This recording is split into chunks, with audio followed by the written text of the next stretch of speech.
Bienvenue dans Sporty News, spécial Londres. Au sommaire, Chad le Clos, fan de Michael Phelps et d'Eminem. Renaud Lavillenie est sûr de lui. Christian Taylor, le showman du sautoir. Usain Bolt, la fête et les Suédoises. Et Teddy Riner décompresse à Disneyland. Une dernière touche inoubliable. Un dernier mouvement de bras qui envoie Chad le Clos au 7e ciel.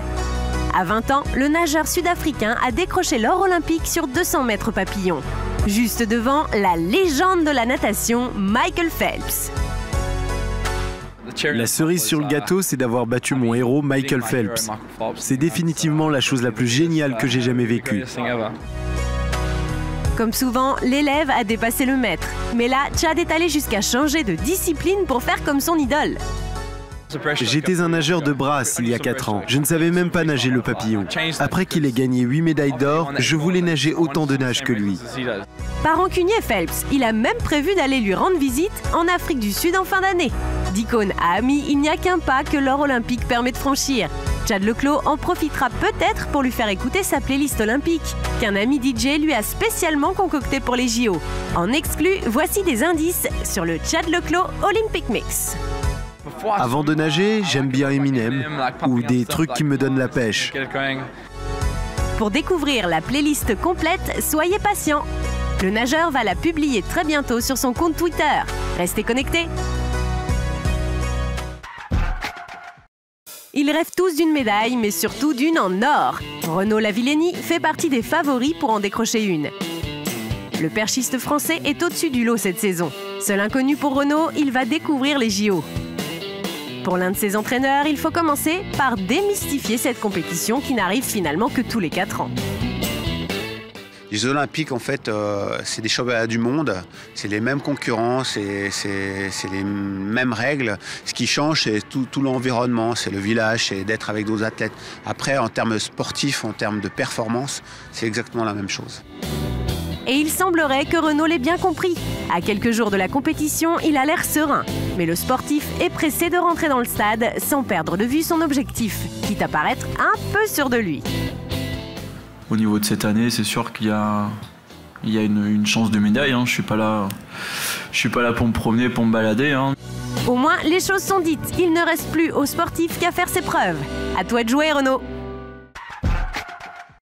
Il a promis de mettre le feu au stade olympique. Christian Taylor veut évidemment décrocher l'or sur le triple saut. Mais l'Américain a surtout envie de faire le show, comme peuvent le faire Michael Jackson ou Chris Brown. Entre deux sauts, c'est grâce à de la country qu'il trouve le rythme. En termes de musique, j'écoute tout genre de musique. Ça va sûrement vous surprendre, mais entre les qualifs et la finale, j'écoute de la country. C'est excentrique, mais c'est juste quelque chose qui m'aide à dormir. Je dors très bien avec ça. Je ne sais pas, peut-être que c'est les histoires que ça raconte. C'est un peu comme une berceuse pour adultes. Oui, un peu de country et beaucoup de prières. Champion très précoce, un titre mondial à 21 ans, l'Américain semble fait pour sauter. J'ai toujours eu un don naturel pour le saut. Je sautais du bus, je grimpais des escaliers en sautant. J'adore la sensation de voler. Et quelques bleus plus tard, t'apprends que tu ne peux pas éviter de redescendre. La gravité n'est pas ton ami. L'or olympique lui tend les bras, mais comme tous les showman, lui voit déjà plus loin. En plus de l'or, Christian Taylor lorgne aussi sur le record du monde de son idole, Jonathan Edwards. J'ai grandi en regardant Jonathan Edwards, le goéland. Mais concernant Jonathan, il est très orienté vitesse. Je l'ai étudié. La hauteur qu'il atteint dans chaque phase, la vitesse qu'il prend depuis la planche d'appel. J'ai analysé chaque petite variable.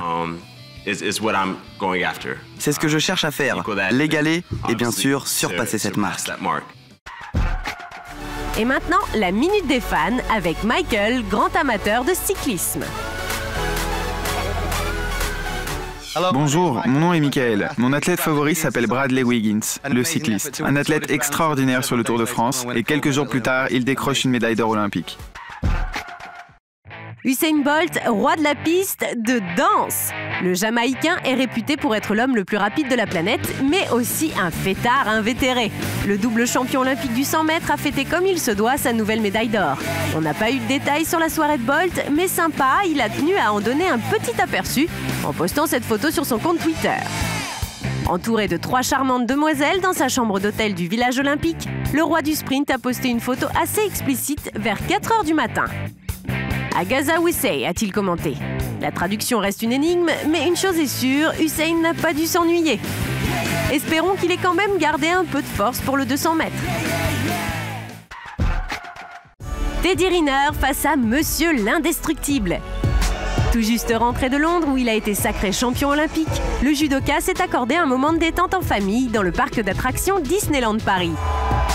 Avec son gabarit, 2,03 m pour 130 kg, difficile de passer inaperçu.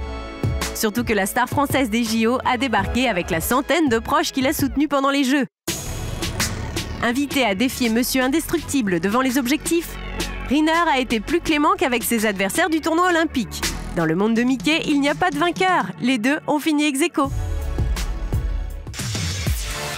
Sporting News spécial Londres, c'est fini pour aujourd'hui. On revient vite.